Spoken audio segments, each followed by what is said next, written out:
काल रात्री कॅफेच्या ओपनिंगमुळे घरी यायला खूप लेट झाला, त्यामुळे सकाळी जिमला जाणं कॅन्सलच केलं. तर नमस्कार मित्रांनो, सकाळी मस्त ब्लॅक कॉफी आणि ओट्स खाऊन आपला ब्रेकफास्ट कंप्लीट केला. त्यानंतर आवरून निघालो शॉपकडे. मग शॉपवर पोहोचल्यावर शटर ओपन केलं आणि 4-5 दिवस काही शॉप चालू बंद होतं, त्यामुळे पहिल्यांदा शॉप समोरची सगळी साफसफाई केली.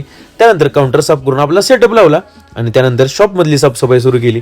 मग सगळं आवरून देवपूजा केली, कारण दिवसाची सुरुवात चांगली झाली तरच दिवस चांगला जातो.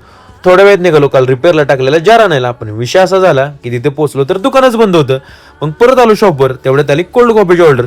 आणि भावांनो, कॉफी बनवण्यातच आपल्याला खूप आनंद मिळतो, त्यामुळे फुल जोशात बनवली कॉफी. त्यानंतर निघालो घरी, कारण आज होता आपल्या आकाश शेटच्या सुपारीचा कार्यक्रम. मग घरी पोहोचल्यावर मस्त फ्रेश झालो आणि आवरून निघालो भावाच्या घराकडे. भावाच्या घरी पोहोचलो तर आपली सगळी गँग तयारच होती आणि आज भाऊची सुपारी होती, त्यामुळे भाऊ काही कुणाला ऐकतच नव्हता. मग सगळ्यांची तयारी झाल्यावर निघालो आम्ही कार्यक्रमाच्या मार्गाला. थोड्या वेळात झाली आकाश भाऊची एंट्री. मग काय, फॅन्सी परंपरेप्रमाणे हातात बुके घेऊन भाऊ पण एकदम स्टाईलमध्ये पुढे निघाला आणि भाऊ खुश तर भावांना आपण खुश. मग थोड्या वेळाने सुपारीचा कार्यक्रम झाल्यावर भाऊचा एक मस्त व्हिडिओ घेतला आणि गेलो आम्ही जेवण करायला.